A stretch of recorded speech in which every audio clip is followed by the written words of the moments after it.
தமிழ்நாடு அரசியல் களத்தை நாகரிகமானதாகவும் தமிழ்நாடு மரபுகளுக்கு ஏற்ற ஒரு களமாகவும் நாம் மேம்படுத்த நினைக்கிறோம். ஆனால் அண்மை காலமாக தமிழ்நாடு அரசியல் களத்தை மிகவும் கீழிறக்கி அவதூறுகளாலும் பொய்களாலும் வன்மத்தாலும் அதை மாற்றத் துடிக்கிற சக்திகளாக பாஜக சங் பரிவார சக்திகள் விளங்குகிறார்கள். அதனுடைய குறியீடாக கமலாலயம் வாசலில் அன்றாடம் அண்ணாமலை அவருக்கு தோன்றுவதையெல்லாம் பேசுவார். அவருக்கு என்ன சொல்லப்படுகிறதோ அவற்றை பேசுவார். அது உண்மையா பொய்யா என்று ஆராயாமல் பேசுவார். அதே வேளையை ராஜ்பவனில் உட்கார்ந்து கொண்டு ஆளுநர் ரவியும் செய்து கொண்டிருந்தார். இப்போது ஆளுநர் ரவியும் கொஞ்சம் அடங்கி இருக்கிறார், அண்ணாமலையும் கொஞ்சம் அடக்கப்பட்டிருக்கிறார். இப்போது ஆளுநர் ரவியினுடைய வீச்சும் அண்ணாமலையின் வீச்சும் ஓய்ந்திருக்கிற நிலையில் அந்த அவதூறுகளை, இட்டுக்கட்டப்பட்ட பொய்களை, வாயில் வந்ததையெல்லாம் பேசுகிற அந்த பேச்சுகளை விஜய் கையில் எடுத்திருக்கிறார்.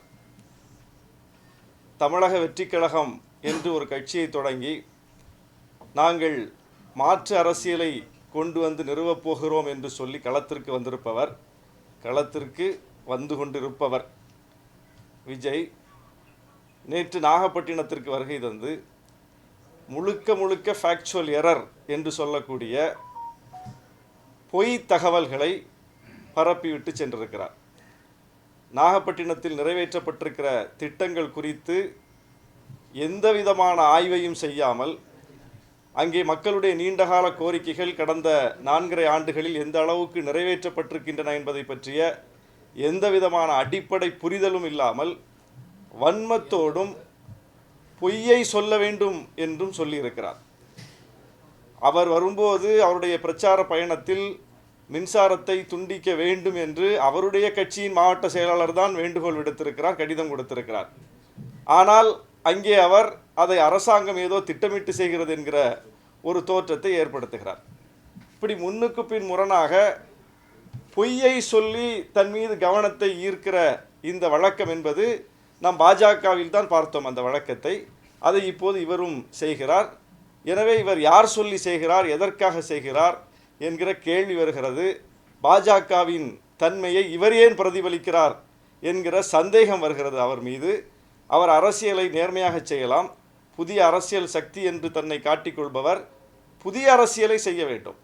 ஏற்கனவே இந்த மண்ணிலிருந்து துடைத்தெறியப்பட வேண்டிய அரசியலாக நாம் எந்த அரசியலை பார்க்கிறோமோ, அவதூறு அரசியல், வன்ம அரசியல், அதை இவர் ஏன் கையில் எடுக்கிறார் என்கிற கேள்வி எழுந்திருக்கிறது.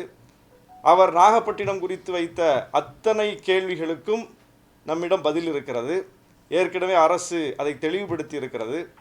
கடந்த 4.5 ஆண்டு காலத்தில் நாகப்பட்டினத்தினுடைய பல்வேறு கோரிக்கைகள் நிறைவேற்றப்பட்டிருக்கின்றன.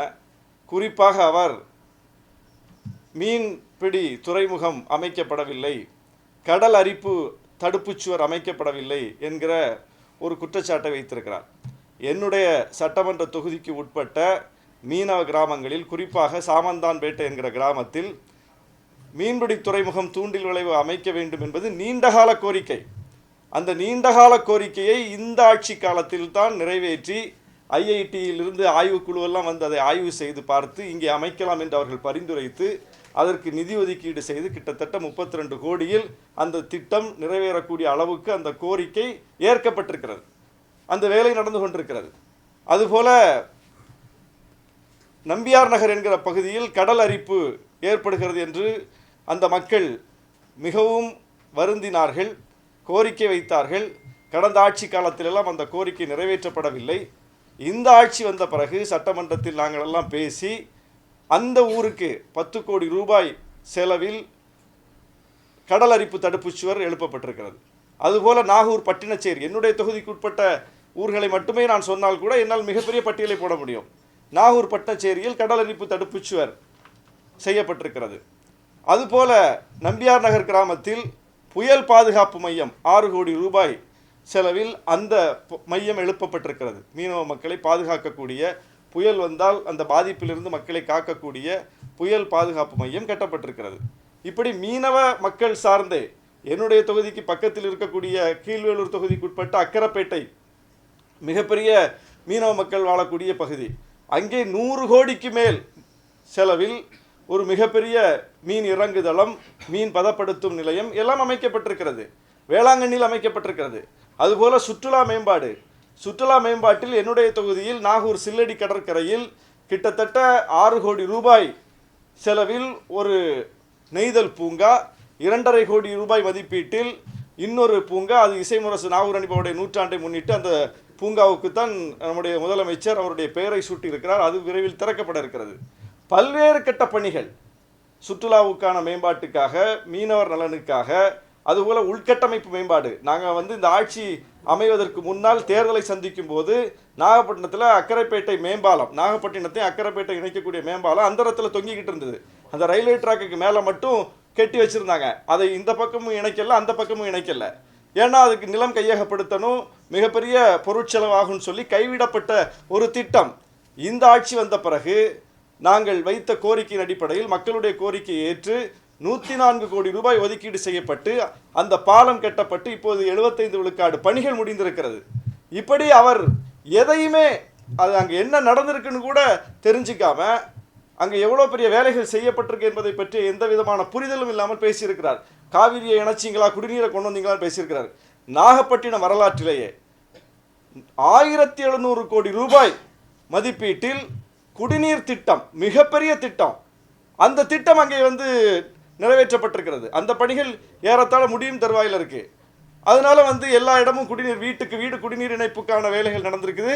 அதனால் சாலைகளில் தோண்டப்பட்ட குடிநீர் இணைப்புக்காக தோண்டப்பட்டதுனால சாலை எல்லாம் சிக்கலாக போச்சு. திரும்ப அந்த சாலையை போடுறதுக்கு ஒவ்வொன்றுக்கு நிதி ஒதுக்கீடு பெற்று அப்படி ஒரு திட்டத்தை நிறைவேற்றுவதன் மூலம் இன்னொரு திட்டத்தை நிறைவேற்ற வேண்டிய தேவை ஏற்பட்டு அப்படி ஒவ்வொன்றாக அந்த ஊருக்கு பார்த்து பார்த்து செய்யப்பட்டிருக்கிறது. அவர் என்ன குற்றச்சாட்டை வைத்தாலும் அந்த குற்றச்சாட்டுக்கு பதில் இருக்கிறது. அப்போ அவர் வைத்த எந்த குற்றச்சாட்டுமே உண்மையிலே அந்த மண்ணுக்கு என்ன தேவை இருக்கிறதோ, என்ன கோரிக்கை நிறைவேற்றப்படாமல் இருக்கிறதோ அதை சொல்லியிருந்தால் அது ஒரு மக்கள் நலனிலிருந்து பேசலான்னு சொல்லலாம். மக்களுக்கு இந்த தேவை இருக்குது, அரசாங்கம் இதுவரைக்கும் நிறைவேற்றாமல் இருக்குது, அதை அவர் அட்ரஸ் பண்ணுறாரு, ஒரு புதிய கட்சியாக இதை கையில் எடுத்து பேசுகிறாரு என்றால் அது மக்கள் நலன் சார்ந்தது. ஆனால் ஏற்கனவே மக்கள் வைத்த கோரிக்கையின் அடிப்படையில் மக்கள் பிரதிநிதிகள் நாங்கள் போய் அரசிடம் முறையிட்டு சட்டமன்றத்தில் வாதாடி அரசு அதை கனிவோடு பரிசீலித்து ஏற்றுக்கொண்டு நிதி ஒதுக்கீடு செய்து நிறைவேற்றப்பட்டு வருகிற திட்டங்களை எல்லாம் செய்யவே இல்லை என்று சொல்வதனுடைய பின்னணி என்ன? செய்திகளை உடனுக்குடன் தெரிந்து கொள்ள கீழ்கண்ட கேபிள் மற்றும் டிடிஹெச் நெட்வொர்க்குகளில் எம்நாடு செய்தி தொலைக்காட்சியை காணுங்கள். பாதகம் செய்பவரை கண்டால் நாம் பயம் கொள்ளலாகாது பாப்பா. மோதி மிதித்து விடு பாப்பா, அவர் முகத்தில் உமிழ்ந்து விடு பாப்பா. அண்மை செய்திகளை உடனுக்குடன் தெரிந்து கொள்ள இணைந்திருங்கள் எம்நாடு தொலைக்காட்சியுடன்.